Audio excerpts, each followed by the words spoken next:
नमस्कार साथियों, स्वागत है आप सभी का Bharat institute of geography Facebook, YouTube, Instagram page पर। आज हम बात करेंगे आरपीएससी सेट राजस्थान में असिस्टेंट प्रोफेसर भर्ती के लिए जो पात्रता परीक्षा है वो आज यानी कि 26 मार्च को आयोजित की गई और उसमें जो ज्योग्राफी का पेपर है उस पर हम बात करेंगे। यहाँ पर हम बात करते हैं प्रश्न संख्या 51 की। तो 51 के अंदर दिया है ध्वनि की कितनी तीव्रता मनुष्य के लिए ध्वनि प्रदूषण का कारण बन सकती है। तो यहाँ पर जो आंसर हो जाएगा वो आपका 90 डिग्री डेसिबल से ऊपर अगर आपकी कोई ध्वनि है तो वो मनुष्य के लिए प्रदूषण का कारण बन सकती हैं। आगे का प्रश्न अगर हम देखेंगे, अंतर्राष्ट्रीय वायुमंडल मानक के अनुसार समुद्र तल पर वायुदाब कितना है। तो अगर हम इसको देखें इस क्वेश्चन को तो 113.25 MB या 25 MB या 28 MB भी आता है। तो ये जो ऑप्शन ए है वो आपका क्या हो जाएगा, सही हो जाएगा। आगे चलते हैं। तो आगे दे रखा है भारतीय वन्य जीव बोर्ड की स्थापना 1952 में निम्नलिखित में से किस उद्देश्य के लिए की गई है। तो वन्य जीव बोर्ड की अगर हम बात करें तो ये जंगली जानवरों को संरक्षण प्रदान करने के लिए है, वनस्पति आवरण को भी संरक्षण प्रदान करता है। और ये जो तीसरा दे रखा है आपका संरक्षण भंडार का रक्षण करना, तो ये आपका गलत हो जाएगा। इसमें ऑप्शन बी जो है केवल 1 और 2, ये जो आपका क्या हो जाएगा, सही हो जाएगा। इसके बाद आगे प्रश्न की हम बात करते हैं, पृथ्वी की सतह पर प्राप्त ऊर्जा की मात्रा इस पर निर्भर करती है। तो वायुमंडल की संरचना में परिवर्तन पर भी निर्भर करती है, वायुमंडल की पारदर्शिता में परिवर्तन भी निर्भर करती है, पारगमन में ऊर्जा का परिवर्तन। तो ये आपका पहला, दूसरा और तीसरा यानी कि तीनों ही जो है आपका क्या हो जाएंगे, इसमें सही हो जाएंगे। आगे अगर प्रश्न हम देखते हैं, निम्नलिखित में से कौन सा कथन सही है। पर संस्कृति हस्तांतरित होती है, बिल्कुल सही है ये भी। संस्कृति परिस्थिति के अनुसार अनुकूलन करने में सक्षम है, संस्कृति केवल अभौतिक है। तो इसमें पहला और दूसरा सही यानी कि बी ऑप्शन जो है आपका सही हो जाएगा।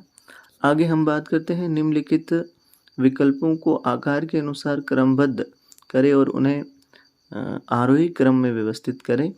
तो गांव, नगर, सन्नगर और महानगर जो है ये बिल्कुल सही हो जाएगा, गांव, नगर, सन्नगर और महानगर। आगे की अगर हम बात करें तो जो हमारा प्रश्न है वो है, निम्नलिखित में से कौन सा मानवीय कारक भूक्षरण से संबंधित नहीं है।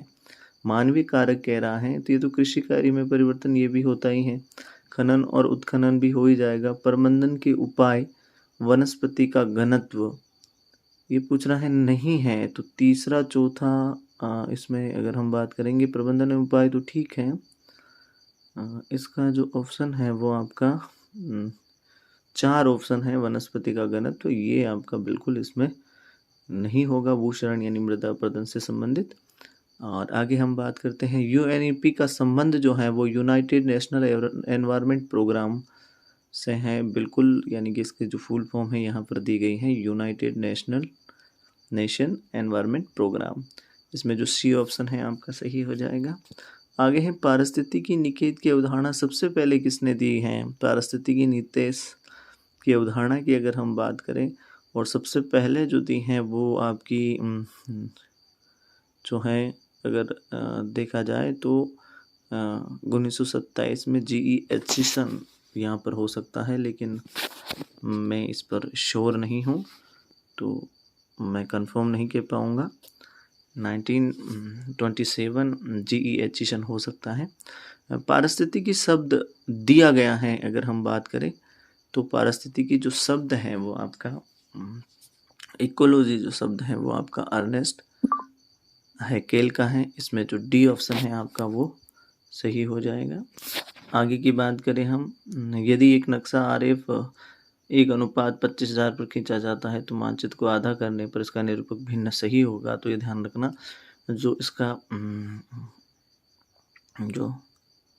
इसका जो आर है वो हमेशा एक ही रहेगा और जो आपका F दे रखा है वो आपका डबल हो जाएगा, यानी 1:50,000 हो जाएगा। आगे की अगर हम बात करें, निम्न में से कौन सी तकनीकी शहरी आबादी को मानचित्र पर दर्शाने के लिए उपयुक्त नहीं है? तो वृत्त हैं, विभाजित हैं, गोला है, लेकिन हैशुरविधि जो है वो नहीं होगी। आगे हम बात करते हैं, निम्नलिखित में से कौन सा वायु प्रदूषक नहीं है? नाइट्रोजन गैस जो है वो वायु प्रदूषक नहीं हो सकती है, लेकिन धुआं, कार्बन डाइऑक्साइड और सल्फर ऑक्साइड तीनों भी क्या हो सकते हैं? आपके वायु प्रदूषक हैं। सांस्कृतिक प्रदेशों की श्रेणी में आके अनुसार घटते क्रम में सही हैं, तो इस पर मैं श्योर नहीं हूँ, लेकिन सांस्कृतिक प्रदेश, सांस्कृतिक विश्व, सांस्कृतिक क्षेत्र अगर हम बात करें तो इसमें जो ऑप्शन है वो सांस्कृतिक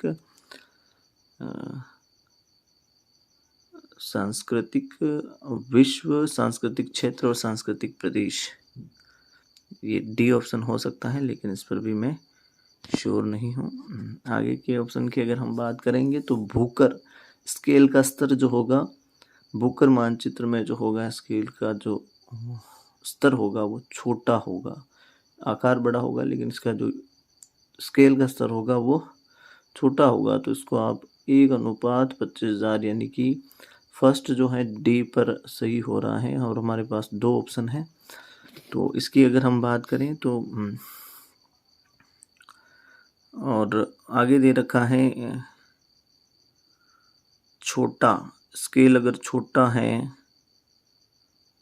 तो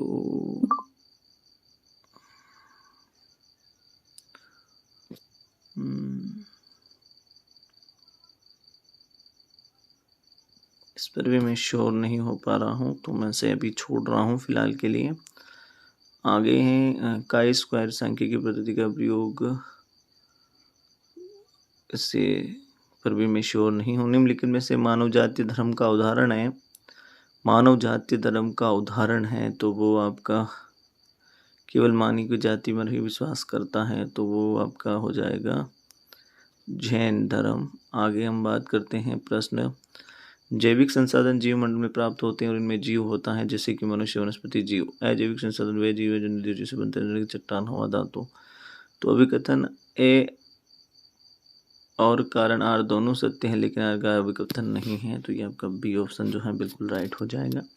आगे हम देखते हैं, द्रविड़, मलय, पोलिशियन भाषाई समूह का भाषा परिवार नहीं है, तो द्रविड़, माइक्रोनेशिया, मलायन, इस पर भी मैं श्योर नहीं हूँ। आगे जनसंख्या पिरामिड का महत्व है, जनसंख्या घनत्व के अध्ययन करने के लिए, जनसंख्या की वृद्धि और अध्ययन करने के लिए, जनसंख्या के वितरण का अध्ययन करने के लिए, उम्र लिंग अनुपात के अध्ययन में मदद करने के लिए। तो डी ऑप्शन सही हो जाएगा। आगे जो प्रश्न दिया हुआ है 71वां, जलोढ़ मिट्टी बहुत उपजाऊ होती है, बिल्कुल सही है। जलोढ़ ज्यादातर इन मिट्टी में पोटास, फास्फोरिक एसिड के अनुपात में मात्रा पाई जाती है, ये भी सही है। तो इसका जो ए कारण यानी कि ए विकल्प आपका जो है ये आपका सही हो जाएगा। आगे हम बात करते हैं, इलेक्ट्रोमैग्नेटिक स्पेक्ट्रम में कौन सा 0.3 और 0.12 के भीतर होता है?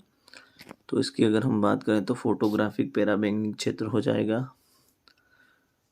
तो आगे हम बात करते हैं, भारत के संदर्भ में लिंगानुपात एक सूचकांक है जिसे आमतौर पर प्रति 1000 महिलाओं पर पुरुषों की संख्या के साथ मापा जाता है। प्रति 1000 महिलाओं के साथ, प्रति 1000 पुरुषों पर महिलाओं की संख्या के साथ नापा जाता है। तो इसका जो बी विकल्प है वो आपका सही हो जाएगा। भारत में महिलाओं का या लिंगानुपात का एक सूचकांक है, तो उसे हम हमेशा प्रति 1000 पुरुषों के पीछे महिलाओं की संख्या में नापते हैं। और आगे हम बात करते हैं, ये जो प्रश्न दे रखे हैं इन पर मैं श्योर नहीं हूँ। और भारत 2011 की जनगणना के अनुसार इनमें से किस राज्य ने अपनी जनसंख्या में नकारात्मक वृद्धि दर्ज की है? तो जो जनसंख्या वृद्धि है वो 2 रूपों में होती है, एक आपकी सकारात्मक वृद्धि दर होती है, तो दूसरी आपकी नकारात्मक वृद्धि होती है। और जब 2011 की हमने जनगणना की गई तो जो आपका नागालैंड राज्य है इसके अंदर -0.6% के आसपास आपकी जो जनसंख्या है वो आपकी क्या रही थी? नेगेटिव रही थी। नागालैंड राज्य की। और आगे हम इन प्रश्नों पर बात करें हम तो इन प्रश्नों पर मैं श्योर नहीं हूँ, लेकिन इनमें से किस प्रजाति का औसती कपाल 1300 सेंटीमीटर के आसपास होता है, तो इसकी हम बात करेंगे तो जो निग्रिटो होते हैं, बी ऑप्शन हो जाएगा इसमें। जो अफ्रीकन्स होते हैं ज़्यादातर के बंटू और बुशमैन प्रजाति के जो मनुष्य होते हैं या लोग होते हैं, उनका जो कपाली औसत है वो 1300 सेंटीमीटर होता है। निम्नलिखित में से कौन सा कथन सत्य है, तो वर्ष 2011 की जनगणना के अनुसार भारत का जनसंख्या घनत्व 382 व्यक्ति प्रति वर्ग किलोमीटर बिल्कुल सही है, ये गलत हो जाएगा। पश्चिम बंगाल का जनसंख्या घनत्व अधिक है, इससे ज़्यादा केंद्र शासित प्रदेशों का है, तो सारी ऑप्शन इसके क्या हो जाएंगे, गलत हो जाएंगे। आगे हम चलते हैं। मधु की एक श्रृंखला जिसमें उच्चतम मूल्य और निम्नतम मूल्य के बीच के अंतर को कहा जाता है, तो ये मध्य का बिल्कुल सही हो जाएगा। प्रवाल भित्तियां सामान्यतः निम्नलिखित में से किस अक्षांश और देशांतरीय विस्तार के बीच पाई जाती हैं, तो ये आपका 25 डिग्री नॉर्थ से 25 डिग्री साउथ के बीच में, जो आपका सी ऑप्शन है ये बिल्कुल